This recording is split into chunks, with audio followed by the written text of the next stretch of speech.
Hey, what's up, guys? Want to do a video today a little different than what I normally do. This is on a project car I've been working on. Actually, me and my dad have had this car for probably about 15 years. And about 2 months after we got it, I was driving all around, kind of taking guys for rides in it and stuff. And it ran pretty good. Had a 396 all cast motor in it. That ran pretty decent. And then he drove it one time without the MSD box on it yet and blew it up, overwound it and blew it up. So it lasted all of about maybe a half a mile with him driving it. So it sat for about 15 years since then that we've had it. We had a front end put on it at a family member's house probably about 2 years ago. We just went and picked it up. If you look at my Instagram, it's been sitting at his house. So we built the motor for it, had a transmission, did the whole swap, got all the parts to put it back together that we've collected over time. But we actually got it fired up and running down the road, which is cool to actually be able to drive this car again after such a long hiatus of it sitting there. So I wanted to bring you guys, just show you the progress on it so far. Like I said, if you go to my Instagram, you can see the picture of when we drug it home after the front end was put on under the same name as mine, the Dennis 1979 GM on Instagram. I got some photos on there. I think, a little video clip of the when we first fired it up. But I'll show you guys the car and the shop. We got the shop all done. It's got the lift installed, so we've got to work on the car on the lift, which is really cool. Instead of getting under it with a floor jack and jacking everything up, so it made it really nice to work on this thing with the lift. But this car is a '64 Nova. It's a post car. I had a '62 right when I was in high school, '62 two-door hardtop with a big block. This is a '64 post car, big block. It's mini tubbed. It's just tubbed enough we can still run a back seat in it. So we put the motor together. It's a 396 aluminum head, oval port. Like I said, meant to be street driven, so the cam's not real huge, and I want to say it's like a I don't have the cam card. I think it's like a 560 or 580 lift. I know it's not bigger than 580, but I want to say it might be a 560.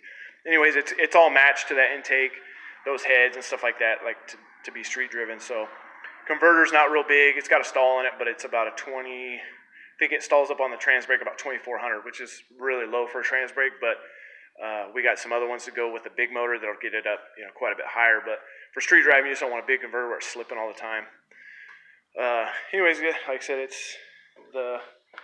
that Austin kit's really nice because it's got tubular A-arms and coilover shocks and stuff, so you can adjust the ride height, and it steers nice and tight, real smooth. If you ever driven an old car with linkage, you'll know what I'm talking about. You got that slop eventually. And these Novas, for some reason, we've had a bunch of them, and I had a '67 I drove in high school, was my first car, and we spent a ton of money on that front end. It never was right. It still had slop and would walk all over and couldn't get a line. So this should solve all those issues. I'll start it here in a minute for you guys, but it'll probably blank out the phone volume or max out the phone volume where you really can't tell what it sounds like, but hopefully you can get a little gist of it. That's the trunk setup with the fuel cell, nitrous bottle. He wanted a stereo in it, so put a little amp in there, which I doubt you'll be able to hear much when we're driving, but maybe park somewhere you can listen to stereo. Got the cutoff, so if we cage it and stuff, we try to do everything but the cage so far to be NHRA legal or whatever to try to be able to run it at a track if we cage it. But that'll be later. Like I said, especially if we get the big motor done and stuff, we'll have to cage it. But the rear end under it, like I said, it's a Ford 9-inch. It's like mini tub. It's just a leaf spring car. There's nothing fancy, no 4-link or anything like that. It's just a standard leaf spring car. It's kind of mini tub. Show you the interior here. Hopefully this thing will start. I'll start it up for you guys. It's got the trans brake button here, tack and everything. Got panel switches for everything for the nitrous and all that kind of stuff to arm everything. Got the gauges. We got to mount that still up higher, but it's got the ignition and the rev boxes. It's got a 3-step in it, coil, and then the retard box for the nitrous. Got the nitrous button, line lock, or roll control here. Got a Woolwood. It's got Woolwood brakes under it from the Austin kit, so it stops real good, which is really cool, especially these old cars because they were all drum. Well, they were drum. Most of them were four stud wheels hubs and everything on them with drum brakes, so they didn't want to stop worth the crap. So this thing's all got 5 lug, and it's like I said, Willwood disc brakes, front and rear. So it stops really well, which is kind of important when you're putting some horsepower to something. But like I said, we've been tuning it, been messing with the carburetors, or carburetor. Did a swap on it. Went down to the smaller carburetor because the one we had, I think, was jetted way too big. We couldn't get it, and it might have been drilled for alcohol or something because it was way too big. We couldn't get it to jet down to run right. So we put a 750 double pumper on it on this one just to try to get it going. See if it'll start here. Like I said, once it starts, you probably won't be able to hear anything I say. It's got 4-inch exhaust on it. So the exhaust is way too big for this motor. We got to neck it down to probably a 3-inch overall when it comes out.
It's real cold-blooded, so once it warms up, it idles good and stuff. But it's pretty cold-blooded because if you turn it up where it'll idle cold, then it idles too high when it's warm. So you gotta kind of feather the throttle and everything until it warms up. But I'll probably die of a carbon monoxide poisoning here if I actually get the car warm while I'm sitting here with the doors closed.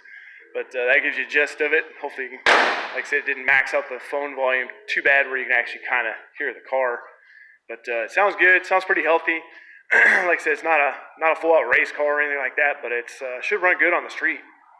So I'm happy to have it running where we can, drive down to the gas station or something like that and get gas in it. It just makes a project car. You have so much more motivation on something when it's actually running, when you can jump in and drive it if you want to. To go down to a local burger joint or something with it. It makes it pretty cool. So next up is getting the interior all back in it. We got all new interior to go in it, back seat, and all that kind of stuff. So it's just time of putting it back together. So I think we, like I said, got everything we need. It's just taking time to assemble it, and then later on, if we want to cage it or something like that, and get that other motor going. But as for now, it'll probably just need some fine tuning. It'll need the nitrous jetted and kind of worked with. We got the retard box in there to timer retard, so we'll have to get all that set before we start running any kind of nitrous through it, so we don't hurt the motor at all. And just something to kind of play with and have fun with. So anyways, guys, just want to show you it's back to life after 15 years of being dormant, and looks like it's all coming together pretty good. So if you guys are into cars, hope you enjoy this video. If you're on this channel, and like I said, for the firearm stuff, hopefully might be into cars. If not, gives you a little perspective of what a car guy thinks. And love this kind of stuff, just tinkering and messing with, and it's kind of fun to have a project. It's just sad how expensive these cars are now, classic cars, that teenagers can't get involved with it anymore. There's just too much money involved. When I was a teenager, you go down and buy a 62 to 65 Nova for a couple $1,000 and drive it home, and then start working on it. Now those days unfortunately seem to be gone. So it's kind of a lost tradition that young kids aren't into anymore. So it's kind of sad to see that go. But hopefully, like I said, you guys, if you're into cars, or if you have your kids that you're getting into cars or something, it's a fun hobby. It's just unfortunately really expensive nowadays to get anything cool to start with. The projects, like I said back then, you could drag something home that was a full project for $1,000. And like I said, I'd love to have a '67 Chevelle, but I kind of think I missed my window on those. Those things are just astronomically expensive now that I just can't afford one. So maybe one day I'll stumble on some stupid deal that someone just has to get rid of. But till then, we got this thing, and it's running and it's driving, and I'll bring you some more videos when we do some driving with it. So hopefully some closed circuit burnout somewhere. So not on public streets. All right, guys. Hey, thanks for watching. I'll see you on the next video.